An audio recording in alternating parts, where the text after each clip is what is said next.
Do you want to know? तो welcome बच्चा लोग। भाई लास्ट टाइम हमने एनालिटिकल मेथड मतलब कि कुछ फॉर्मूला देखी थी आपके दो वेक्टर्स को ऐड करने की। याद है, एक वेक्टर यूं लिया था, दूसरा वेक्टर ऐसे लिया था, इन दोनों के बीच का एंगल थीटा बनता था। तो हमने फॉर्मूला डिराइव की थी कि भाई इन दोनों का रिजल्टेंट आएगा, mode of resultant is equal to root of a square plus b square plus 2ab cos theta. ये थीटा मतलब कौन सा एंगल? वेक्टर a और वेक्टर b के बीच का एंगल। ठीक है। और भाई सपोज करो कि अब देखो हम यहाँ पे पैरेललोग्राम बनाते हैं, तो रिजल्टेंट कहां से जाएगा? यहां से रिजल्टेंट होगा। तो रिजल्टेंट की डायरेक्शन हम यहां से दे देते अल्फा। तो इसका भी फॉर्मूला देखा था, tan alpha is equal to b sin theta upon a plus b cos theta. Right? हमने ये फॉर्मूलाज भी हमारे पिछले लेक्चर में देखी थी। ठीक है। ये क्या कर रहे हैं हम लोग? एक्चुअली हम कर क्या रहे हैं? हम वेक्टर a और वेक्टर b को ऐड कर रहे हैं। क्या कर रहे हैं? वेक्टर a और वेक्टर b को ऐड कर रहे हैं। लेकिन अगर यार माइनस आ जाए तो, अगर माइनस आ जाए तो कि भाई vector a minus vector b, भाई हमने इसके बारे में पहले भी डिस्कस किया था कि असल में वेक्टर्स माइनस तो होते ही नहीं है, वो तो हमेशा ऐड होते हैं। हम क्या करते थे भाई इस केस में, कुछ याद है? कि भाई सपोज करो कि ये वेक्टर a है और ये वेक्टर b है, दोनों के बीच का एंगल थीटा है। ठीक है। तो हमने क्या सीखा था कि अगर आपको माइनस करना है तो हम इसको इस तरीके से लिखते थे, vector a plus minus of vector b। और minus negative of any vector का मतलब क्या है कि उस वेक्टर के डायरेक्शन को एग्जैक्टली ऑपोजिट कर देना, मतलब ये। तो इसे हम बोलेंगे माइनस वेक्टर b। अब अच्छा फॉर्मूला लगा सकता हूं मैं? क्या इसके लिए मैं फॉर्मूला लगा सकता हूं? बिल्कुल लगा सकता हूं। क्या फॉर्मूला हो जाएगी? Root of a square plus b square plus 2ab cos theta. अरे थीटा तो b और a के बीच का एंगल था। भाई मैंने अभी बताया थीटा मतलब क्या होता है?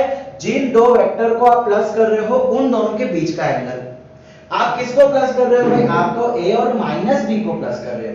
तो एक्चुअली कौन सा एंगल चाहिए? ये वाला एंगल। आपको चाहिए ये एंगल। तो भाई ये एंगल कितना हो जाएगा? बस चलो ये क्या होता है? ये पूरा कितना होता है? पूरा 180 होता है। तो क्या मैं इसको ऐसा बोल सकता हूं 180 माइनस थीटा? भाई पूरा 180 है, इतना थीटा है, तो ये कितना हो जाएगा? 180 माइनस थीटा। सो हम यहां पे लिखेंगे cos 180 माइनस थीटा। क्या लिखेंगे? cos 180 minus theta. अब अच्छा मैथ्स का एक रूल है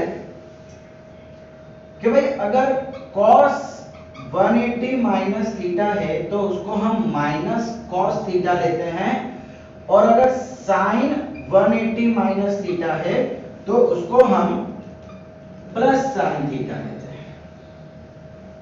भाई अब आप है ना एक्चुअली डायरेक्टली ये यूज कर सकते हो, बस आपको खाली इतना याद रखना पड़ेगा कि एंगल हमेशा उन दोनों वेक्टर के बीच का होना चाहिए जिसको आप ऐड कर रहे हो, ओरिजिनल वेक्टर्स का नहीं। बट अगर यार कोई कॉम्प्लेक्स फिगर है या जल्दी हम निकालना भूल गए तो चलिए हम एक ऐसा तरीका देखते हैं कि ओरिजिनल को भी अगर लगाना हो तो कैसे निकाल सके। देखो हमने क्या बताया कि cos 180 माइनस थीटा कितना होता है? Minus cos theta. तो इसके बदले हम माइनस cos थीटा लिख देते हैं, a square plus b square minus 2ab cos theta. भाई इसके बदले माइनस cos थीटा, तो प्लस माइनस माइनस और 2ab तो ऐसे चीज रहेगा। भाई समझ आ रहा है मैंने क्या किया? इसकी जगह पे हमने माइनस cos थीटा रख दिया, तो प्लस माइनस माइनस हो गया, एंड ab cos होता है ऐसे कैसे? तो लो भाई आ गया आपके पास एक फॉर्मूला। भाई अगर आपको a माइनस b करना है और अगर ओरिजिनल एंगल लगाना है तो कोई बात नहीं, यहां माइनस कर दो। भाई समझ रहे हो? अच्छा, अब आप बोलोगे सर कि भाई ये b तो माइनस है तो इसका भी तो माइनस आना चाहिए, माइनस माइनस प्लस। तो बच्चा लोग अगर आप ऐसा सोच रहे हो तो आपका कॉन्सेप्ट गलत है। भाई ये ए बी क्या है? मैग्नीट्यूड ऑफ वेक्टर है। अरे भाई ये दोनों वेक्टर एडिशन है, सब्ट्रैक्शन है या वेक्टर एडिशन है, लेकिन ये जो आप ए बी देख रहे हो ना, ये मैग्नीट्यूड है, ये तो सिर्फ वैल्यू है। इस वैल्यू में प्लस माइनस दूर दूर तक कहीं भी नहीं आता। समझ लो भाई मैं क्या बोल रहा हूं? ठीक है, तो ये हो जाएगी आपकी फॉर्मूला जब आपको a माइनस बी करना होगा। आपको ये यूज करना है तो आप ये भी यूज कर सकते हो, इसको यूज करना है तो इसको भी यूज कर सकते हो, आंसर सेम ही आएगा। बस कंडीशन याद रखना कि अगर आप प्लस लिख रहे हो तो दोनों वेक्टर के बीच का एंगल चाहिए, अगर आप माइनस लिख रहे हो तो ओरिजिनली जितना एंगल था वो होना चाहिए। अब भाई सपोज कर लेते कि चलिए इसका रिजल्टेंट इधर कहीं से है, रिजल्टेंट कहां से है? यहां से है। तो भाई अब मुझे डायरेक्शन फाइंड करनी है, तो ये हमारी डायरेक्शन हो जाएगी, दिस वन, ये डायरेक्शन। चलो इसको मैं अल्फा बोल देता हूं। हमारी फॉर्मूला क्या थी? Alpha is equal to b sine 180 minus theta, angle is between the vectors which you are adding. हम इसको और इसको ऐड कर रहे हैं, तो इसके बीच में कितना एंगल था? 180 minus theta upon a plus b cos 180 minus theta. अब भाई इसका यूज कर लेते हैं। साइन 180 माइनस थीटा कितना होता है? Plus sine theta. तो ऊपर तो कोई चेंज नहीं आएगा, एज इट इज। नीचे क्या हो जाएगा? cos 180 माइनस क्या होता है? माइनस cos, तो plus minus minus b cos theta. इस तरीके से आप tan अल्फा ढूंढ सकते हो। इट मींस अगर आपको रिजल्टेंट का मैग्नीट्यूड चाहिए तो ये है उसकी फॉर्मूला, और अगर आपको डायरेक्शन चाहिए, एंगल चाहिए, तो वो है इसकी फॉर्मूला। समझ आया बच्चों मैं क्या बोल रहा हूं?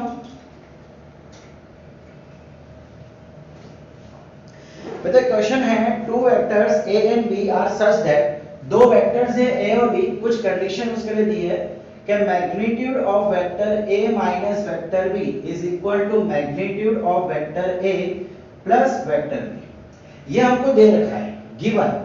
तो बोला जा रहा है what is the angle, what is the angle between vector a and vector b। भाई वेक्टर a और वेक्टर b के बीच में कितना एंगल होगा वो हमको बताना है। एक्सेस का लिखना शुरू करो।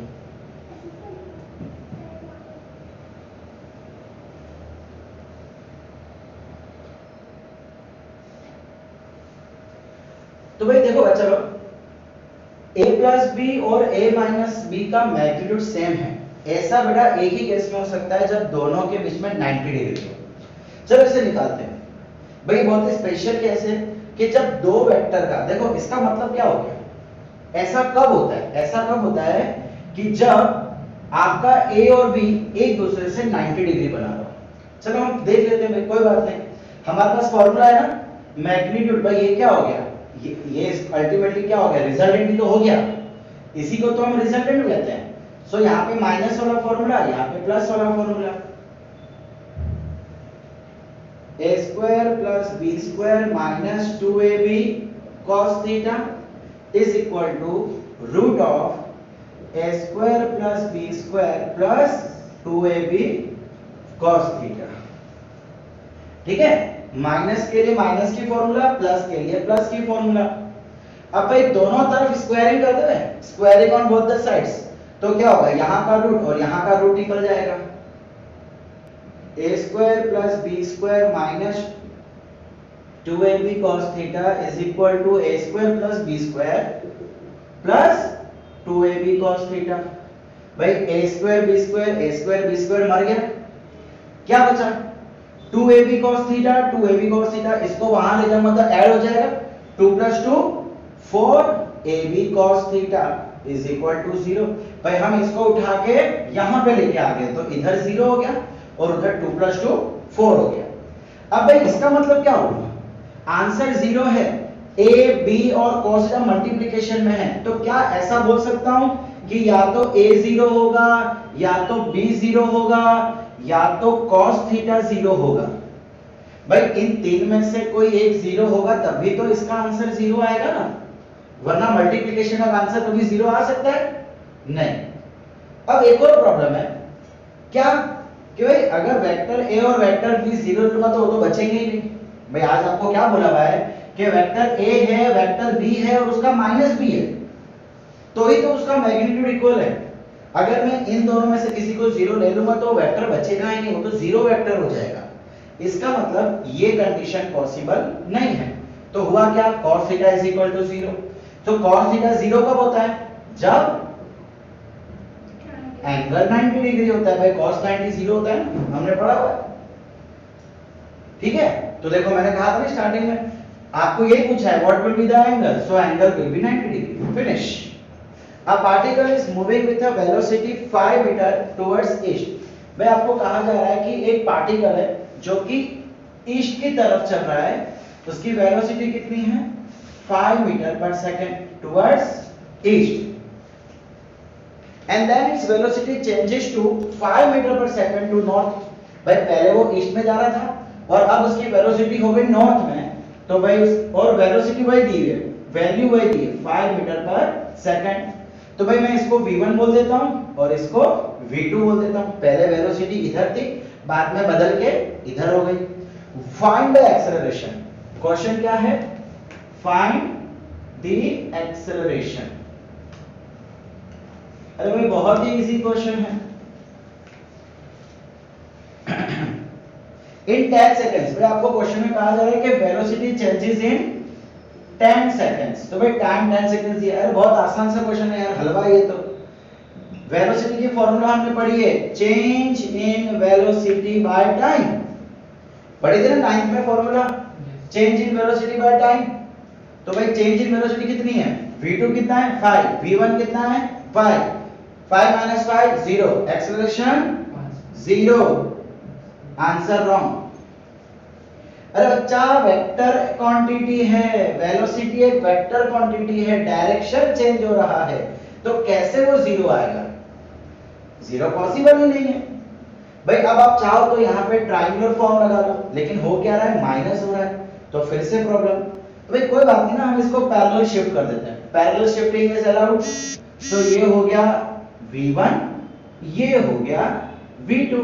अब चलो ईस्ट से नॉर्थ में जाएगा तो एंगल तो 90 डिग्री बनेगा ना, ऑब्वियसली 90 डिग्री है। अब हमें क्या फाइंड करना है, v2 - v1, v2 - v1 करना है। तो भाई क्या प्रॉब्लम है, v2 - v1, इसका मैग्नीट्यूड क्या हो जाएगा, root of v2 square plus v1 square minus 2v1 v2 cos theta. भाई हम a और b लेते थे ना, तो यहाँ पे v2 v1 है, v2 में से v1। देखो बच्चों आपको क्या समझना है, इसको a समझ के चलना है, इसको b समझ के चलना है। हम क्या करते थे हमेशा, हम a - b करते थे। इस समय आपको क्या फाइंड करना है, v2 - v1। तो कोई बात नहीं ना, v2 को a समझ लो, इसको इस बार a समझ लो। ऐसा कोई कानून थोड़ी ना है कि भाई a हमेशा ऐसे ही आएगा। ठीक है, हम बोलते हैं इसका मतलब ऐसा नहीं है कि वेक्टर हमेशा ऐसे ही रहेगा, ठीक है, वो तो खाली बोलने के लिए बोल देते हैं, ठीक है, बड़ा ही बकवास होता है। अच्छा वैल्यू रख दो सबकी, v2 कितना है 5 स्क्वायर प्लस v1 भी 5 स्क्वायर माइनस 2 5 into 5 cos 90। अरे cos 90 कितना होता है 0, तो ये तो पूरा कट गया, cos 90 था उसके से कट गया, सो ये क्या हो गया 25, ये क्या हो गया 25, आंसर आ गया 50। और 50 का भी अगर हम स्क्वायर रूट करें तो हो जाएगा 5√2। भाई 25 2 सा होता है ना, तो 25 का स्क्वायर रूट 5 और 2। सो भाई चेंज इन वेलोसिटी कितना आ गया मीटर पर सेकंड। अब फाइंड कर लो आप acceleration v2 minus v1 bye t। कितना आ गया 5√2 और t कितना गिवन है क्वेश्चन में 10। सो ये हो गया 2√2 पीछे √2 और भाई 2 के बदले क्या मैं ऐसा लिख सकता हूं। ठीक है, अब बेटा देखो अगर आपको नॉर्मल क्वेश्चन आवे तो आप यहां तक आंसर छोड़ सकते हो। अगर एमसीक्यू हो तो हम एमसीक्यू में ये भी आंसर हो सकता है, या अब हम जो कर रहे हैं हमने 2 के बदले क्या लिख लिया √2 * √2 लिख लिया, तो एक √2 कट हो गया, क्या बचा 1/√2। So depends on the MCQ. अगर एमसीक्यू है तो ऑप्शन कौन सा दे रखा है उस पर डिपेंड करेगा, मीटर पर सेकंड स्क्वायर। अच्छा अब आपको एंगल भी पूछा है, भाई ये जो एमसीक्यू है ना इसमें एंगल दिया हुआ है, एंगल क्या हो जाएगा भाई एक्चुअली v1 इधर है v2 इधर है, ये ईस्ट है ये नॉर्थ है, लेकिन हम क्या कर रहे हैं हम तो माइनस कर रहे हैं। तो माइनस का मतलब क्या होता है उसका एग्जैक्टली ऑपोजिट। तो अगर ये v1 है तो v2 कुछ ऐसा हो जाएगा भाई साउथ की तरफ। एक्चुअली वो नॉर्थ की तरफ था लेकिन माइनस करने की वजह से वो हो जाएगा साउथ की तरफ, और रिजल्टेंट किधर आएगा इधर कहीं। अगर मैं ये एंगल फाइंड करूं, अब चलो मैंने आपसे पहले भी बताया था जब हम इस चैप्टर की शुरुआत की थी, अगर दो वेक्टर पैरेललोग्राम जब हमने सीखा था ना ग्राफिकल मेथड तब की बात है कि अगर दो वेक्टर के मैग्नीट्यूड सेम है तो उसका रिजल्टेंट एकदम बीच में से होगा। अगर दो वेक्टर की मैग्नीट्यूड एकदम सेम है, भाई ये भी 5 मीटर पर सेकंड है ये भी 5 मीटर पर सेकंड है, तो रिजल्टेंट जो है वो एकदम बीच में से जाएगा। ये पूरा कितना है 90, सो ये कितना हो जाएगा 45। अब चलो कुछ याद है डायरेक्शन की हमने बात की थी, ये ईस्ट डायरेक्शन ये साउथ डायरेक्शन, और अगर एग्जैक्टली 45 बनाता है तो डायरेक्शन हम बोलते हैं साउथ ईस्ट। कुछ याद आया भाई डायरेक्शन में देखा था ना south of east west of north हमने पढ़ा था ना। तो उस समय मैंने क्या कहा था कि अगर एग्जैक्टली 45 डिग्री बनाएगा तो हम डायरेक्शन को लिखेंगे साउथ ईस्ट या नॉर्थ वेस्ट या नॉर्थ ईस्ट जो होगा वो। अगर 45 के सिवा दूसरा कोई एंगल बनाता है तो उस समय हम लिखते थे 60 degree east of south, 60 degree, अगर सपोज ये 60 होता सपोज तो हम क्या बोलते हैं 60 डिग्री साउथ ऑफ ईस्ट। हमने देखा था तरीका डायरेक्शन देने का। सो भाई आंसर क्या हो जाएगा आपका final answer will be 1/√2 metre per second square south east. ठीक है, साउथ ईस्ट का मतलब ही होता है 45 डिग्री। समझ आया बच्चों मैं क्या बोल रहा हूं?